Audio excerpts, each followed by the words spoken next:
हिंदी लोकभारती कक्षा 10वीं पाठ 9वां रीढ़ की हड्डी। जगदीश चंद्र माथुर। परिचय। जन्म 1917 बुलंदशहर उत्तर प्रदेश। मृत्यु 1978। परिचय। जगदीश चंद्र माथुर जी एक वरिष्ठ साहित्यकार और संस्कृति पुरुष थे। आपने आकाशवाणी में काम करते हुए हिंदी को लोकप्रिय बनाने में महत्वपूर्ण योगदान दिया। आप प्रसिद्ध नाटककार के रूप में प्रतिष्ठित है। प्रमुख कृतियाँ कोणार्क, पहला राजा, भोर का तारा, शारदिया आदि। गद्य संबंधी प्रस्तुत एकांकी में जगदीश चंद्र माथुर ने स्त्री शिक्षा के महत्व को दिखाया है। समाज के दकियानुसी विचारों पर प्रहार करते हुए लेखक ने नारी सम्मान को महत्व प्रदान किया है। पात्र उमा सुशिक्षित युवती, रामस्वरूप उमा के पिता, प्रेमा उमा की माँ, शंकर युवक, गोपाल प्रसाद शंकर के पिता, रतन रामस्वरूप का नौकर। एक कमरा। अंदर के दरवाजे से आते हुए जिन महाशय की पीठ नजर आ रही है वह अधेड़ उम्र के है। एक तख्त को पकड़े हुए कमरे में आते हैं। तख्त का दूसरा सिरा उनके नौकर ने पकड़ रखा है। रामस्वरूप, अबे धीरे धीरे चल, अब तख्त को उधर मोड़ दे, उधर। तख्त के रखे जाने की आवाज़ आती है। रतन, बिछा दे साहब। रामस्वरूप जरा तेज आवाज़ में, और क्या करेगा?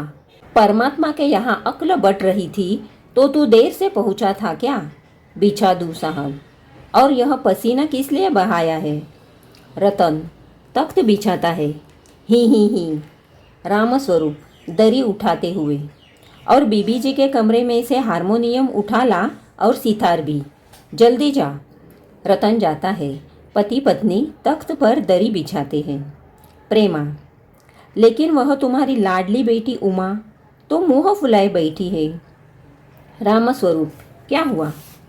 प्रेमा, तुम्ही ने तो कहा था कि उसे ठीक ठाक करके नीचे लाना। रामस्वरूप, अरे हाँ, देखो उमा से कह देना कि ज़रा करीने से आए। ये लोग ज़रा ऐसे ही हैं, खुद पढ़े लिखे हैं, वकील है, सभा सोसाइटियों में जाते हैं, मगर चाहते हैं कि लड़की ज़्यादा पढ़ी लिखी न हो। प्रेमा, और लड़का? रामस्वरूप, बाप शेर है तो लड़का सवा शेर। बीएससी के बाद लखनऊ में ही तो पढ़ता है, मेडिकल कॉलेज में। कहता है कि शादी का सवाल दूसरा है, पढ़ाई का दूसरा। क्या करूँ, मजबूरी है।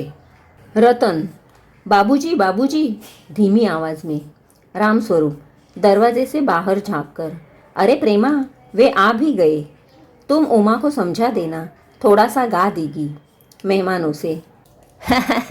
आइए आइए। बाबू गोपाल प्रसाद बैठते हैं। मकान ढूंढने में कुछ तकलीफ तो नहीं हुई? गोपाल प्रसाद खखार कर, नहीं, तांगे वाला जानता था, रास्ता मिलता कैसे नहीं। लड़के की तरफ मुखातिब होकर, और कहिए शंकर बाबू, कितने दिनों की छुट्टियां है? शंकर, जी कॉलेज की तो छुट्टियां नहीं है, वीकेंड में चला आया था। रामस्वरूप, तो आपके कोर्स खत्म होने में तो अब साल भर रहा होगा। शंकर, जी यही कोई साल 2 साल। रामस्वरूप, साल 2 साल? शंकर,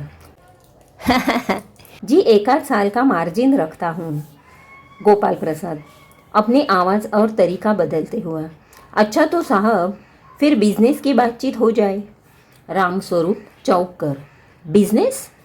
समझ कर, ओह अच्छा, लेकिन ज़रा नाश्ता तो कर लीजिए। गोपाल प्रसाद, यह सब आप क्या तकल्लुफ़ करते हैं? रामस्वरूप, तकल्लुफ़ किस बात का? यह तो मेरी बड़ी तकदीर है कि आप मेरे यहाँ तशरीफ़ लाए। अंदर जाते हैं। गोपाल प्रसाद अपने लड़के से, क्यों, क्या हुआ? शंकर, कुछ नहीं। गोपाल प्रसाद, झुक कर क्यों बैठते हो? ब्याह तय करने आए हो, कमर सीधी करके बैठो। तुम्हारे दोस्त ठीक कहते हैं कि शंकर की बैकबोन। इतने में बाबू रामस्वरूप चाय की ट्रे लाकर मेज पर रख देते हैं। गोपाल प्रसाद, आखिर आप माने नहीं। रामस्वरूप चाय प्याले में डालते हुए, आपको विलायती चाय पसंद है या हिंदुस्तानी? गोपाल प्रसाद, नहीं साहब, मुझे आधा दूध और आधी चाय दीजिए और ज़रा चीनी भी ज़्यादा डालिएगा।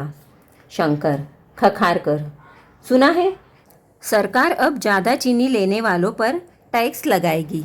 गोपाल प्रसाद चाय पीते हुए, सरकार जो चाहे सो कर ले, पर अगर आमदनी करनी है तो सरकार को बस एक ही टैक्स लगाना चाहिए। रामस्वरूप शंकर को प्याला पकड़ाते हुए, वह क्या? गोपाल प्रसाद खूबसूरती पर टैक्स। रामस्वरूप और शंकर हंस पड़ते हैं। मजाक नहीं साहब, यह ऐसा टैक्स है जनाब कि देने वाले चू भी न करेंगे। रामस्वरूप जोर से हंसते हुए, वाह वाह, खूब सोचा आपने। वाकई आजकल खूबसूरती का सवाल भी बेढब हो गया है। हम लोगों के ज़माने में तो यह कभी उठता भी न था। तश्तरी गोपाल की तरफ बढ़ाते हैं, लीजिए। गोपाल प्रसाद समोसा उठाते हुए, कभी नहीं साहब, कभी नहीं। रामस्वरूप शंकर की तरफ मुखातिब होकर, आपका क्या ख्याल है शंकर बाबू? शंकर किस मामले में? रामस्वरूप यही कि शादी तय करने में खूबसूरती का हिस्सा कितना होना चाहिए। गोपाल प्रसाद बीच में ही, यह बात दूसरी है बाबू रामस्वरूप, मैंने आपसे पहले भी कहा था लड़की का खूबसूरत होना निहायत ज़रूरी है और जायजा जन्म पत्र तो मिल ही गया होगा। रामस्वरूप जी, जायचे का मिलना क्या मुश्किल बात है, ठाकुर जी के चरणों में रख दिया, बस खुद ब खुद मिला हुआ समझिए। शंकर भी हंसता है, मगर गोपाल प्रसाद गंभीर हो जाते हैं। गोपाल प्रसाद लड़कियों को अधिक पढ़ने की ज़रूरत नहीं है, सिलाई पुराई कर ले बस। रामस्वरूप मेज को एक तरफ सरका देते हैं, फिर अंदर के दरवाजे की तरफ मुँह कर जरा जोर से, अरे ज़रा पान भिजवा देना। उमा पान की तश्तरी अपने पिता को देती है। उस समय उसका चेहरा ऊपर को उठ जाता है और नाक पर रखा हुआ सुनहरी रीम वाला चश्मा दिखता है। बाप बेटे चौंक उठते हैं। गोपाल प्रसाद और शंकर एक साथ, चश्मा? रामस्वरूप जरा सक पकाकर, जी वह पिछले महीने में इसकी आंखें दुखने लग गई थी, सो कुछ दिनों के लिए चश्मा लगाना पड़ रहा है। गोपाल प्रसाद पढ़ाई वढ़ाई की वजह से तो नहीं है कुछ? रामस्वरूप नहीं साहब, वह तो मैंने अर्ज किया ना। गोपाल प्रसाद संतुष्ट होकर कुछ कोमल स्वर में, बैठो बेटी। रामस्वरूप वहाँ बैठ जाओ उमा, उस तख्त पर अपने बाजे के पास। उमा बैठती है। गोपाल प्रसाद चाल में तो कुछ खराबी है नहीं, चेहरे पर भी छवि है। हाँ, कुछ गाना बजाना सीखा है? रामस्वरूप जी हाँ, सितार भी और बाजा भी। सुनाओ तो उमा एकाध गीत सितार के साथ। उमा सितार पर मीरा का मशहूर भजन मेरे तो गिरिधर गोपाल गाना शुरू कर देती है। उसकी आंखें शंकर की झेपती सी आंखों से मिल जाती है और वह गाते गाते एक साथ रुक जाती है।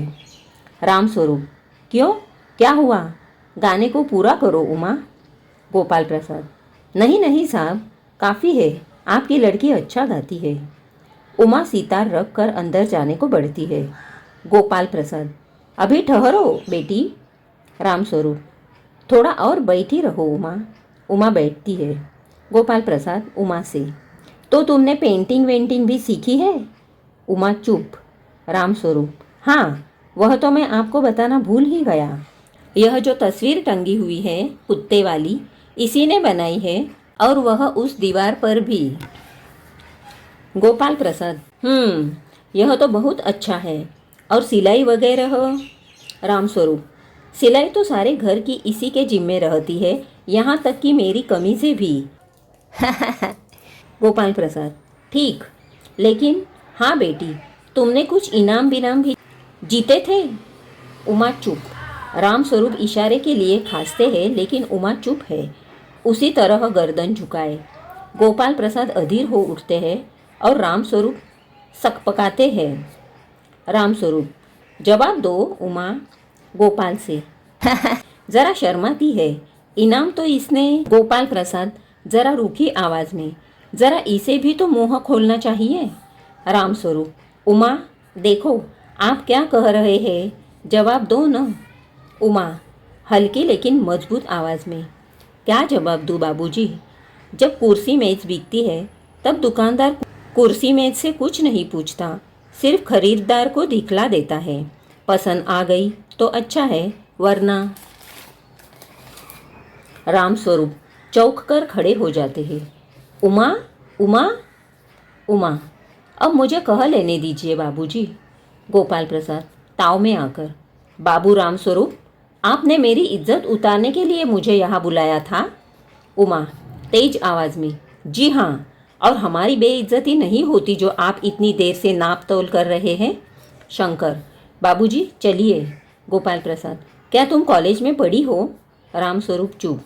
उमा, जी हाँ, मैं कॉलेज में पढ़ी हूँ, मैंने बीए पास किया है। कोई पाप नहीं किया, कोई चोरी नहीं की, और न आपके पुत्र की तरह लड़कियों के हॉस्टल में ताक झाँक कर कायरता दिखाई है। मुझे अपनी इज्जत, अपने मान का ख्याल तो है, लेकिन इनसे पूछिए कि ये किस तरह नौकरानी के पैरों में पड़कर अपना मुंह छिपाकर भागे थे। रामस्वरूप, उमा, उमा। गोपाल प्रसाद खड़े होकर गुस्से में, बस हो चुका। बाबू रामस्वरूप, आपने मेरे साथ दगा किया।